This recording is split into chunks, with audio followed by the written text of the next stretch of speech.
Good morning students. Hindi व्याकरण खंड के अंतर्गत आज हम कारक के विषय में पढ़ेंगे। कारक के इस वीडियो में हम कारक की परिभाषा, कारक कितने प्रकार के होते हैं और परसर्ग या कारक चिन्ह के विषय में समझेंगे और इससे अगली वीडियो में हम कारक के सभी भेदों को क्रम से जानेंगे। तो आइए अब हम कारक के विषय में पढ़ते हैं।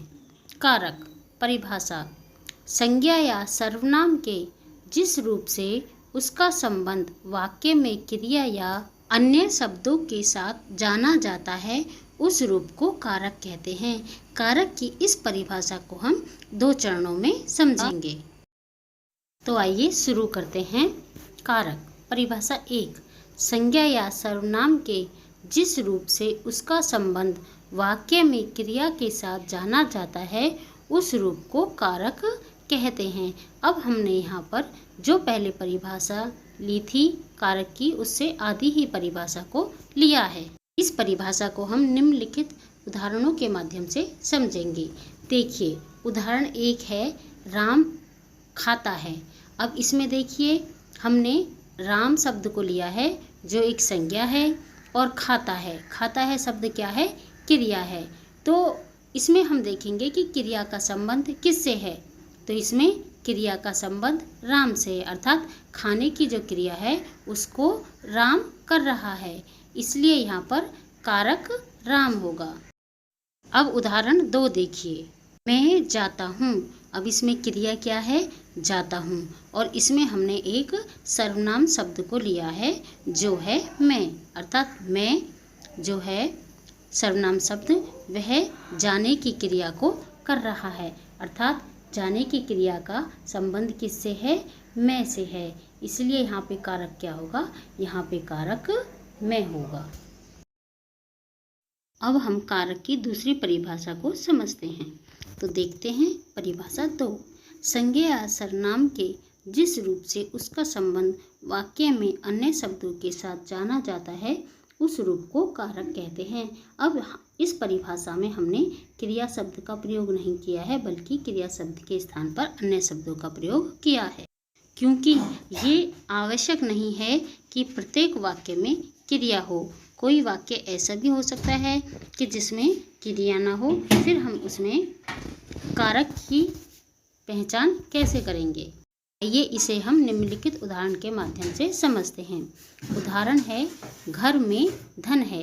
अब यहाँ पे देखिए, घर एक संज्ञा शब्द है और धन भी एक संज्ञा शब्द है, इसलिए इस परिभाषा में क्रिया के स्थान पर अन्य शब्दों का प्रयोग किया है।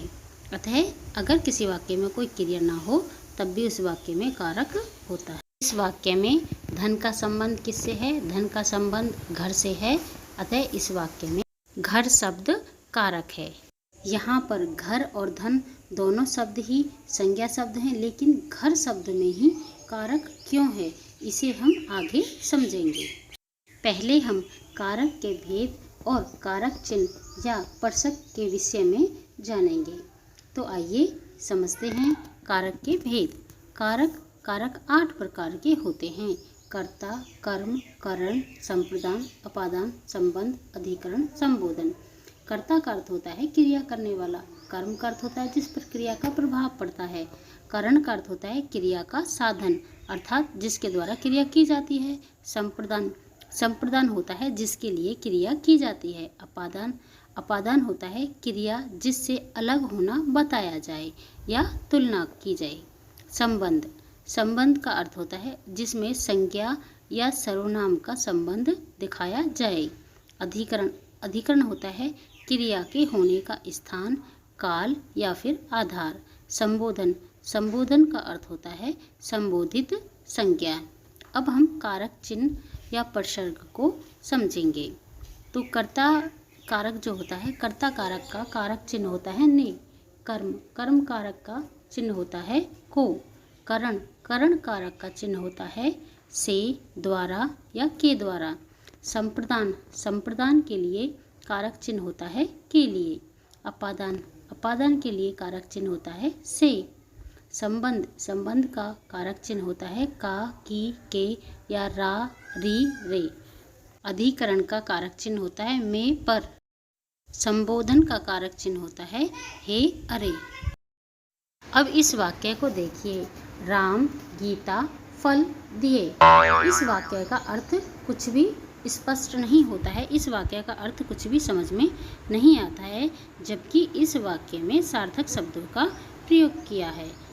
अब हम एक अन्य वाक्य को देखते हैं, राम ने गीता को फल दिए। अब इस वाक्य का अर्थ स्पष्ट हो रहा है कि राम ने फल दिए और किसको दिए, गीता को दिए। इस वाक्य में ने और को ने क्रिया के साथ संज्ञाओं का अर्थात राम और गीता के संबंध को स्थापित किया और उसे एक सही अर्थ प्रदान किया, अर्थात वाक्य को सही अर्थ प्रदान किया। अब जी जो ये ने और को हैं, ये हमारे प्रसर्ग या कारक चिन्ह में से ही दो हैं। अब यहाँ पर प्रसर्ग या कारक चिन्ह का एक कार्य और होता है, और वह होता है कारक की पहचान करना। अतः किसी वाक्य में कौन सा कारक प्रयोग किया गया है, यह हमें कारक चिन्ह के माध्यम से ही पता चलता है। जैसे इस उदाहरण को देखिए, घर में धन है। अब यहाँ पर जो कारक चिन्ह है वह है में, और वह घर शब्द के पीछे प्रयुक्त हुआ है। देखिए, जो प्रसर्ग होता है उसका अर्थ ही होता है पीछे जुड़ने वाला, अर्थात प्रसर्ग या कारक चिन्ह अपने से संबंधित संज्ञा या सर्वनाम अर्थात कारक के पीछे ही जुड़ता है, और कारक चिन्ह या प्रसर्ग जिस संज्ञा या सर्वनाम के पीछे जुड़ता है उसको ही कारक कहा जाता है। अब देखिए, में जो कारक चिन्ह है वह किस कारक का चिन्ह है, वह अधिकरण कारक का चिन्ह है। इसलिए यहाँ पर इस वाक्य में घर में कारक होगा, और कौन सा कारक होगा, अधिकरण कारक होगा। तो स्टूडेंट्स, आपने आज की वीडियो में कारक की परिभाषा, कारक कितने प्रकार के होते हैं और कारक चिन्हों के विषय में समझा। इससे अगली वीडियो में हम कारक के सभी प्रकारों को क्रमशः समझेंगे।